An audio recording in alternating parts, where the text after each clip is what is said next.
i-reset ko para pag na-hit ng music, ito na lang yung ano ko.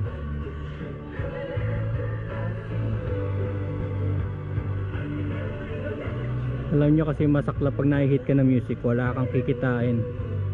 Kunwari sasabihin nila hati kayo nung may-ari ng music, pero wala ka nang kikitain dun. Mapupunta na yun dun sa may-ari ng music.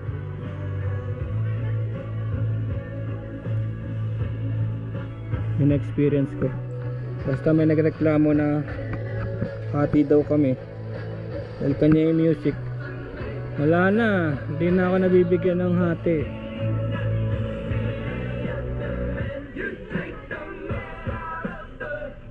May sticker, no? Ayan na, oh. Masakit yung braso ko just by riding the bike NS. Kaya nung napanood ko yung video ni Commander Daot kagabi, yung Davao to Manila, hindi naman masyado malayo kasi ang sukat niya 1,560. Para ka lang nag North Loop nun eh. Kasi nung nag North Loop kami, matindi pa ron eh, maabot ng 1,800 kilometers in 3 days. Siya naman in 3 days 1,560. Kaya lang may pera siya, nag-hotel siya. Kasi pag nag-hotel ka, nakakapag-reset ka eh. Unang-una nakakatulog ka, nakakapaglaba ka. Importante yun eh. Hirap din yung matulog ka na matulog sa kalsada eh, sa kalye. Pag nagtitipid kami na homestay kami, o kaya homestay ka, no? Experience namin homestay, no? Mura, 500. Pero yung minsan CR nila butas lang sa butas lang sa lupa. Yun ang CR nila. Hindi ka naman pwedeng magreklamo. Arte-arte ka. Yun lang naman binayad mo, homestay. Kasama ka sa pamilya nila. Kita mo, minsan homestay na magpupulasan lang yung mga nakatutulog sa kwarto na yun, aalis lang. Minsan naka-experience ako, umalis lang yung unan at saka kumot, yun din kumot ng mga natutulog talaga dun. Hindi man pinalitan, men. Maniwala kayo sa akin, hindi man pinalitan. Sa Mabini yata yun, Mabini, Batangas, hindi man pinalitan. Kaya naman kami nandun sa Mabini, Batangas at di na kayo umuwi kasi naabangan namin yung sunrise. Yung sunrise, kailangan gising na kami by sunrise. Titingnan namin yung sunrise, bibidyo namin. Kaya hindi na kami umalis doon kasi isipin nyo malapit lang sana, no? Nandun na kami. Kasi yung homestay nga na natulugan namin, bumangon lang yung natutulog doon. Kami na pinatulog, parang substitution. May laway-laway pa nung natutulog doon yung unan niya. Sko po, ganun talaga. Di man nilinis yung basura ng mga dating nakatutulog doon. Hanep. Yan talaga eh. So pagka kagaya ng kay Commander, may pera siya, tutulog siya. Pero mura yung tinutulugan niya. Minsan 1,400 lang, 1,300, minsan daw 1,000. Mura na yun para sa sarili mong kwarto. Mura na yun. Ang problema lang kasi, itong sasabihin ko sa inyo, yung problema lang kasi pagka kayo ay nag-group ride, ito pa ang iinis ako, nag-group ride, minsan may mga kasama kang walang dalang pera, sumasama lang talaga, nananadya. Isipin mo, pupunta kayo ng magpe-ferry kayo papuntang Bisaya, tapos ang dalang pera 1,000. Magkano na ang ferry 800 na kagad para lang sa motor, hindi pa kasama gasolina. Minsan may sumasama sa amin na gano'n, wala talagang pera. Kaya minsan ang mangyayari sa inyo, dahil one for all for one, either ikuha mo sila ng kwarto o matulog kayo lahat sa gasoline station. Yun eh, one for all for one. Matulog kayo sa gasoline station lahat o kuha mo siya ng kwarto. Dahil di naman siya pwedeng matulog sa kalye tapos ikaw nasa kwarto. Kuha nyo, diba? Sila na nga yung walang pera, ikaw pang lumalabas na mukhang masama. Kaya hindi ko rin masisisi yung mga solo rider. Kasi solo rider, wala kayo iniintindi. Yun nga lang, sabi nung iba, lonely. Ako naman hindi na lonely. Iniisip ko lang, baka mapagod ako ng sobra, kailangan ko ng assistance, no? Kaya may mangyari sa akin, kagaya ng motor, Gustong sumemplang dahil sa sobrang tangkad. Di walang biro kanina, yung dun sa off-road. Nakatingkayad na kasi ako sa NS200 eh. So kung sa off-road na yun, pwede ako sumemplang kung makatapak ako ng bato habang waiting, no? Habang waiting dun sa papasalubong. Alright, thank you. Okay na rin.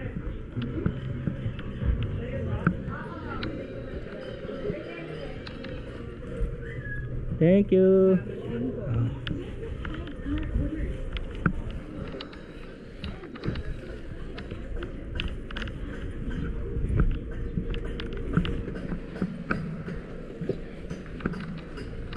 Hello.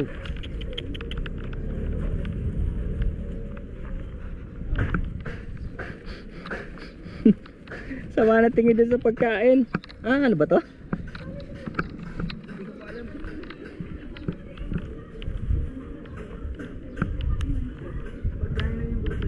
Kaya nga eh. Hey.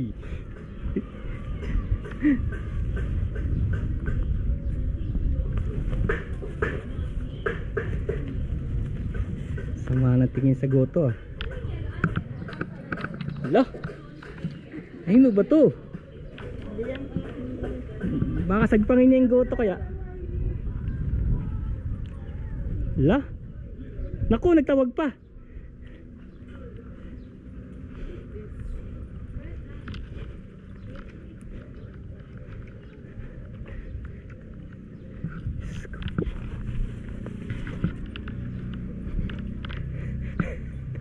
Dalawa na sila. May daan ba ron?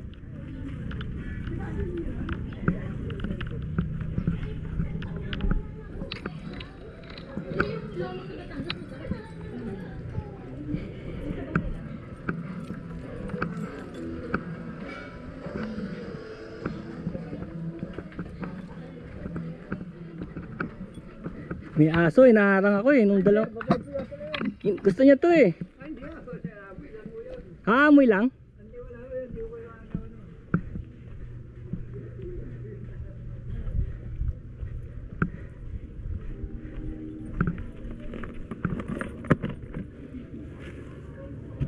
Yung safe. Let's go.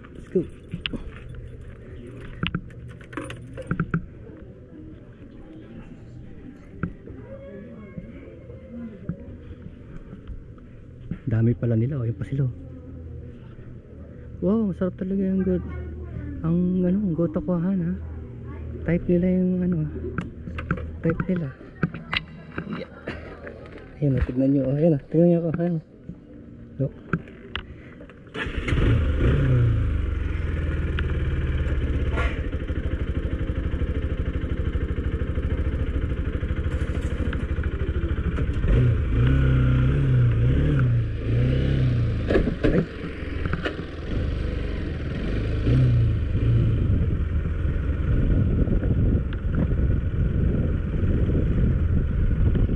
So masarap talaga yung goto ah.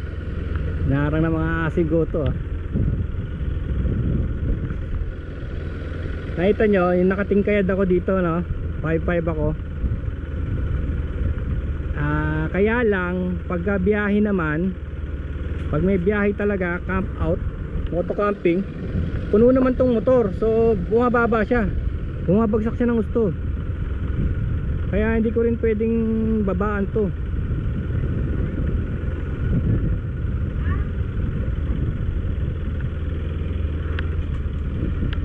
Kasi naman pag moto camping,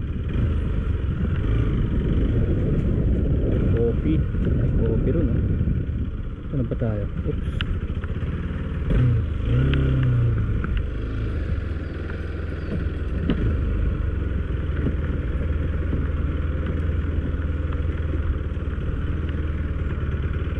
Hey, walang biro kanina doon, tricycle. Hintik na nga. At yun na.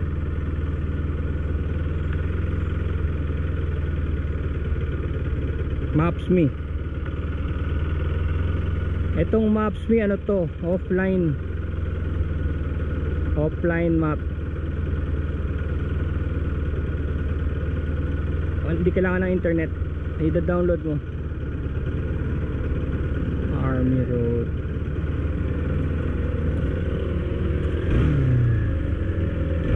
Somero.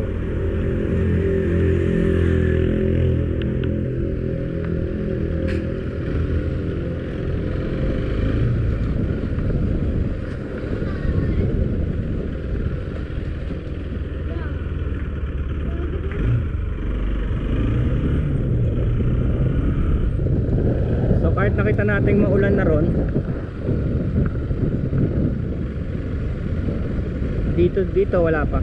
Baka makauwi pa tayo bago tayo maulanan. Pero madilim na eh. Balik na lang tayo sa dating way para makita nyo yung overlooking Earth Haven. So may mga ano ka natin, Earth Haven. Lamig talaga dito. Pero yung ano, napansin ko itong sa motor, yung left arm ko kasi sa kaka-clutch medyo mabigat, pero hindi naman mabigat yung clutch.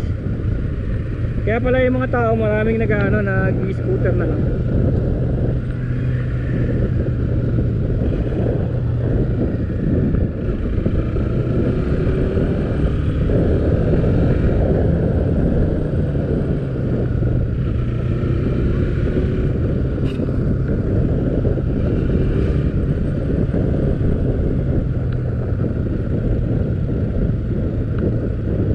Kasi yung kwento kasi nito, meron akong meron akong 55 inch na TV.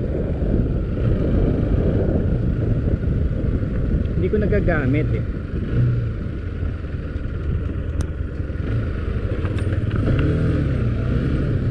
Hindi ko nagagamit yung TV na yon.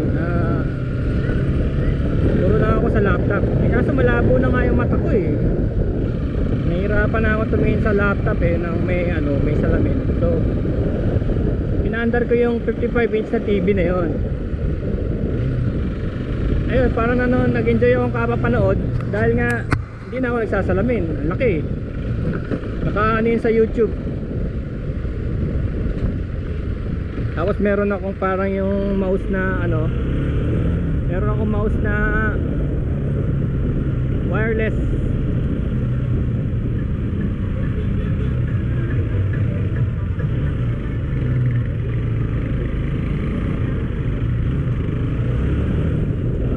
Meron akong mouse na wireless. So kahit nakahiga ako sa higaan o sa sofa, yun, kiklik-klik lang ako doon sa TV. So yun, nakita ko yung mga nakita ko ibang vlogger. Dami na talaga. Nasona ko yung mga vlogger dito sa Pilipinas. Yung ibang araw ko na foreigner, nakikita ko ibang channel nila, bagong bago. Isipin mo mga vlogger na foreigner, bagong bago yung channel, wala pang 300 subscribers, pero yung Philippines nila na vlog, ang daming view.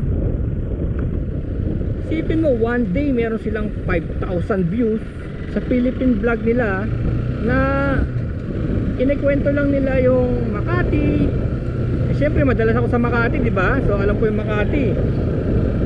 Kinikwento nila yung mga experiences nila sa Makati, tinitignan yung mga building sa Makati, sa Ayala. So para sa kanila, yun ang akala nila, yun na yung Pilipinas, no? Doon sila nag-start, doon sa Makati. Tapos kung talagang susundan pa nila yung kanilang vlog, punta silang Baguio, ganyan, Pampanga, Tarlac, ganun lang kung saan yun naaabot ng bus.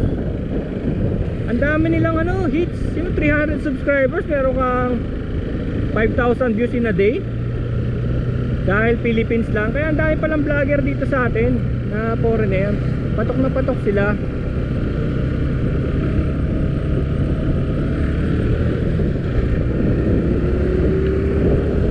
Yun nga lang, nagigilty nga talaga ako kasi bakit hindi ako tumutulong, diba, sa turismo? Yun naman yung gusto ko talaga din, no? Bakit sila nagagawa yun, no? Without. Pero for sure may mga pera sila. For sure. Yung mga vlogger na galing abroad, may pera sila, either euro or dollar. Kasi minsan lalanding sila dito sa Pilipinas.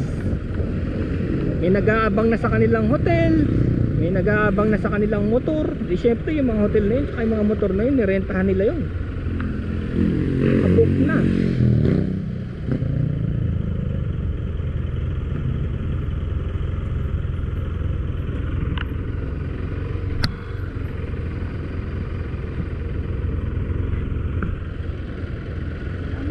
Yeah. So nakabook na yun sila, kaya palagay ko may mga pera yun.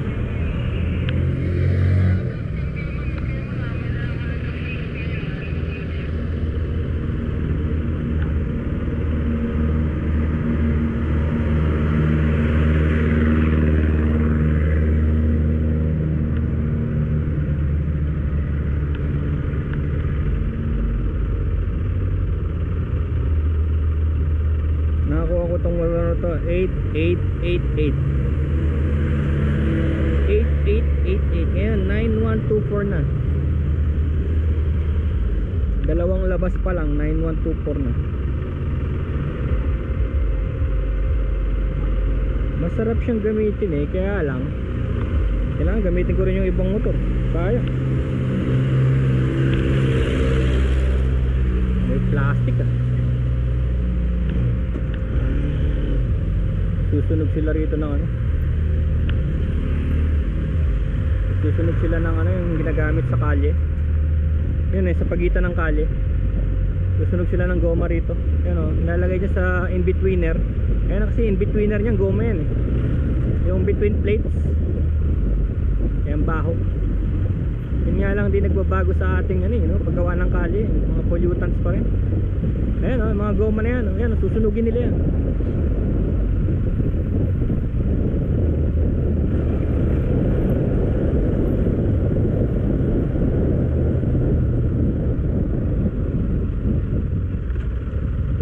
Sinasabi ko,